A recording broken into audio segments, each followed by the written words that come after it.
Alhamdulillah ala ni'amihi al-zahirah wal batinah qadiman wa hadisan ashhadu an la ilaha illallah wahdahu la syarikalah wa ashhadu anna muhammadan abduhu wa rasuluh alladzi la nabiyya ba'dah amma ba'du. Hadirin ikhwatu iman rahimakumullah, sebagaimana telah kita maklumi bersama bahwasanya yang menjadi pegangan umat Islam itu ada dua perkara. Yang pertama adalah Al-Quran dan yang kedua adalah As-Sunnah. Maka mengenai As-Sunnah ini sering disebut juga dengan hadis, dan kitab hadis yang paling sahih setelah Al-Quran tiada lain adalah Sahih Al-Bukhari. Maka pada kesempatan kali ini kita akan coba bertadarus Sahih Al-Bukhari. Maka Sahih Al-Bukhari ini begitu banyak syarahnya, maka yang terbaik di antara syarah-syarah Bukhari yaitu kitab Fathul Bari karya Imam Ibnu Hajar Al-Asqalani. Akan tetapi yang akan coba kita bahas pada kesempatan ini adalah syarah Bukhari, yaitu Asyarhul Muyassar li Sahihil Bukhari karya dari Imam Muhammad Ali As-Sabuni. Maka pada kitab syarah tersebut, bab pertama itu berjudul Babun Al-A'malu Binniyati. Bab amalan-amalan itu tergantung niatnya. An Amiril Mu'minina Umar bin Al-Khattab radhiyallahu anhu annahu qala. Dari Amiril Mu'minin Umar bin Khattab, semoga Allah meridhoi kepadanya, qala sami'tu Rasulullah sallallahu alaihi wasallam, saya mendengar Rasulullah sallallahu alaihi wasallam bersabda alal minbari, di atas mimbar, yaqulu, beliau bersabda, innamal a'malu binniyat, hanyalah amalan itu tergantung kepada niatnya. Wa innama likulli mri'in ma nawa, hanyalah bagi setiap seseorang itu apa yang dia niatkan. Paman kanat hijratuhu ila dunya yusibuha, barang siapa yang hijrahnya itu adalah karena dunia, yusibuha, maka dia itu akan mendapatkannya. Au ila mra'atin yankihuha, atau karena perempuan yang akan dinikahinya, fa hijratuhu ila ma hajara ilaihi, maka balasan hijrahnya itu adalah tergantung kepada motivasi dia hijrah itu karena apa. Dalam hadis ini merupakan hadis pertama yang dicatat oleh Imam Al-Bukhari di dalam kitab sahihnya. Maka mari kita mulai membahas matan hadis tersebut. Imam Al-Bukhari mengawali dengan ungkapan Kitabu Bad'il Wahyi, kitab permulaan wahyu. Maka yang dimaksud Kitabu Bad'il Wahyi, yang hadis pertamanya itu tadi dari Umar, maksudnya itu adalah babu kaifa kana ibtida'u nuzulil wahyi 'ala rasuli sallallahu alaihi wasallam, yaitu bab bagaimana turunnya turunnya atau bagaimana permulaan turunnya wahyu kepada Rasulullah sallallahu alaihi wasallam. Wa kaifa ja'ahu Jibrilu bil wahyi minas sama, dan bagaimana malaikat Jibril datang membawa wahyu dari langit. Apa yang dimaksud dengan wahyu? Maka para ulama memberikan definisi bahwasanya makna daripada wahyu adalah al-i'lamu wal ikhbaru, yaitu memberitahu dan memberi kabar. Qala fis sihah, dalam kitab as-sihah dikatakan al-wahyu al-kalamul khafiyyu. Wahyu itu adalah firman atau ucapan yang rahasia, ucapan yang tersendiri. Dan terkadang kata wahyu ini dimutlakan untuk Al-Quran. Kenapa? Sebab Al-Quran ini diturunkan, diwahyukan dan diturunkan dari Allah Subhanahu wa ta'ala, sehingga hanya Nabi sendiri saja yang bisa merasakan dan menerima wahyu tersebut. Makanya Allah Subhanahu wa ta'ala berfirman, a'udzubillahi minasyaitonir rajim, wa kadzalika auhayna ilaika ruhan min amrina, seperti itulah kami telah mewahyukan kepadamu ruhan min amrina, yaitu Al-Quran dari perintah kami. Kenapa Al-Quran disebut ruh? Maka Al-Quran ini ibarat seperti ruh untuk jasad, maka ruh untuk hati manusia tiada lain adalah Al-Quran. Makanya dengan Quran hati yang mati menjadi hidup, yang tadinya berada dalam kegelapan menjadi berada dalam hal yang terang benderang. Dan Imam Al-Bukhari dalam kitab Badil Wahyi ini, beliau pun mencantumkan ayat inna auhayna ilaika kama auhayna ila nuhin wan nabiyina min ba'dihi.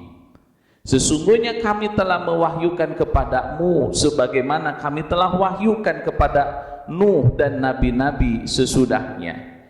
Maka hal ini menegaskan bahwasanya sumber wahyu kepada seluruh para nabi dan rasul itu satu, yaitu dari Rabbul Izzah, yaitu dari Allah Subhanahu wa ta'ala, yang mana nanti Allah memerintahkan kepada malaikat Jibril untuk memberikan wahyu kepada nabi dan rasul, termasuk kepada Nabi Muhammad sallallahu alaihi wasallam.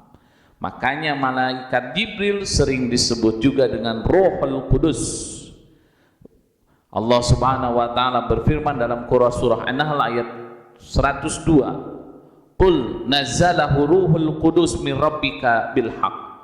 Katakanlah oleh Muhammad, yang telah menurunkan Quran itu adalah Ruhul Qudus, yaitu malaikat Jibril dari Tuhanmu bil haqqi, dengan benar.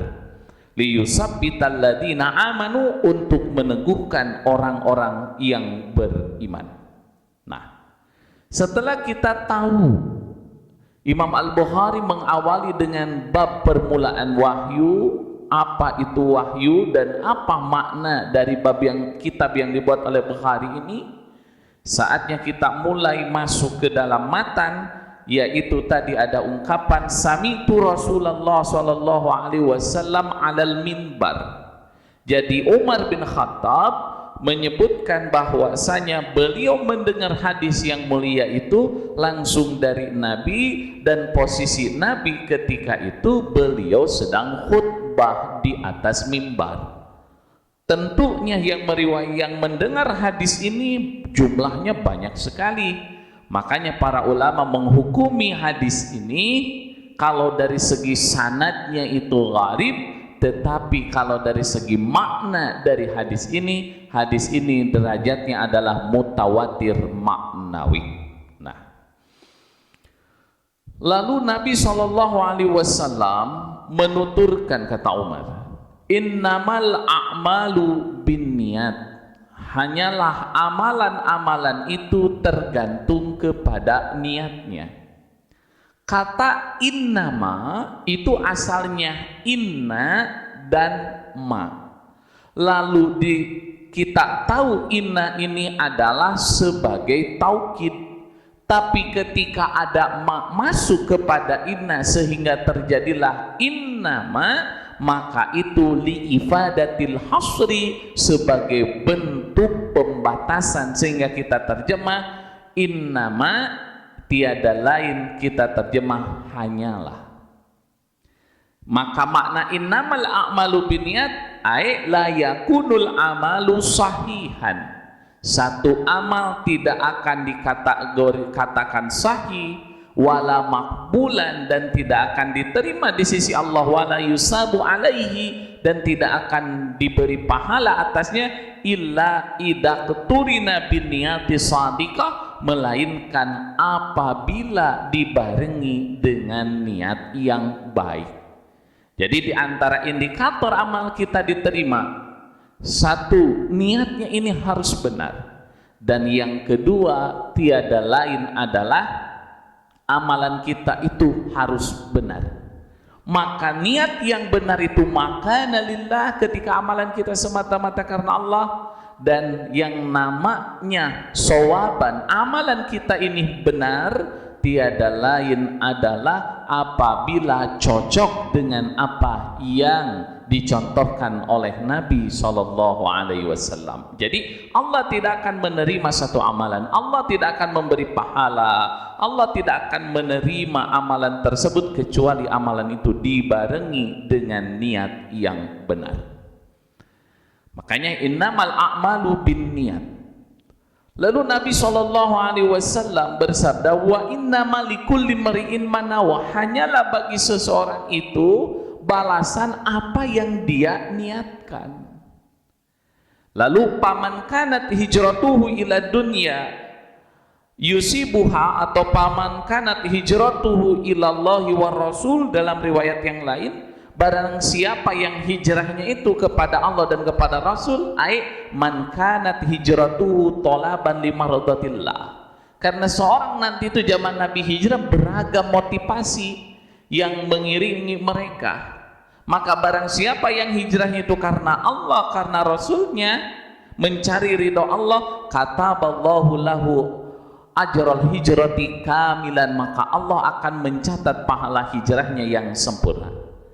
Sebagaimana Allah Subhanahu wa taala berfirman dalam Quran surah An-Nisa ayat 100, Allah Subhanahu wa taala berfirman, wa may yakhruju min baitihi muhajiran, dan barang siapa yang keluar dari rumahnya berhijrah ilallah wa rasulih, kepada Allah dan Rasulnya, summa yudrikuhul maut, kemudian mati datang kepadanya, faqad waqa'a ajruhu 'ala Allah, maka sungguh dia telah mendapatkan pahalanya di sisi Allah. Perangnya belum, hijrahnya belum berangkat, tetapi di tengah jalan dia meninggal dunia, maka pahalanya dia dapat. Kenapa? Disebabkan dia sudah meniatkan untuk pergi berhijrah.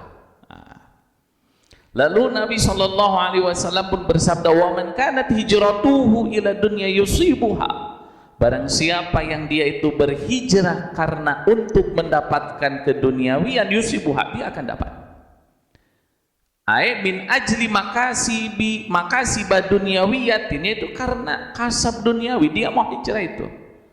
Oleh karena itulah, makanya niat itu merupakan titik awal. Maka jagalah kita itu dalam beramal harus mempunyai niat yang baik. Setelah mempunyai niat yang baik, jaga niat ini agar tetap baik. Karena punya niat baik mudah. Yang sulit itu adalah menjaga niat itu tetap baik. Jangan sampai niat berubah dikarenakan godaan dari setan, laknatullah. Jadi kalau kita hijrah karena urusan duniawi, Allah akan berikan. Awim ro'atin yankihuha, atau karena perempuan yang akan dinikahi, maka dia akan menikah dengannya. Wa man kanat hijratuhu li ajli an yankiha imra'atan yuhibbuha, barang siapa yang hijrah itu karena disebabkan perempuan yang dia cintai, la min ajli dini, bukan karena urusan agama, wa raghbati bisawabillah, dan dia mengharap pahala dari Allah, maka pahala hijrahnya itu adalah sesuai dengan apa yang dia niatkan. Oleh karena itu, perbaiki niat kita dan jaga niat kita agar tetap baik. Karena ketika niat ini sudah bulat, niat ini sudah baik, insya Allah amalan baiklah yang akan dilahirkan dari niat yang baik tersebut. Makanya kata Nabi SAW, "Fahijratuhu ila ma hajara ilaihi ay la yakunu lahu sawabul muhajiri fi sabilillah." Dia tidak dapat pahala sebagai muhajir di jalan Allah, li'annahu lam yaqsud bi hijrati, sebab dia tidak bermaksud hijrah itu karena Allah dan Rasulnya. Illa maslahatan khosotan bihi, tetapi hanya demi kemaslahatan tertentu, min ghinan, berupa kekayaan, berupa menikahi perempuan, atau hanya sekedar menuntaskan nafsu syahwatnya. Oleh karena itulah makanya niat mempunyai peranan yang sangat penting. Oleh karena itu dapat kita simpulkan dalam hadis yang pertama ini, satu, bahwasanya niat menjadi kunci diterimanya amal soleh kita oleh Allah Subhanahu wa ta'ala. Dan yang kedua, tiada lain adalah apa? Hadis ini merupakan pokok di antara pokok-pokok agama. Dan yang ketiga, memunculkan hadis ini kita bisa melihat betapa niat dan betapa baik niatan Imam Al-Bukhari di dalam menyusun kitab sahihnya. Mudah-mudahan apa yang disampaikan menjadi tadhkirah bagi kita semua. Mari kita perbaiki niat kita dan jaga niat kita agar tetap baik. Wassalamualaikum warahmatullahi wabarakatuh.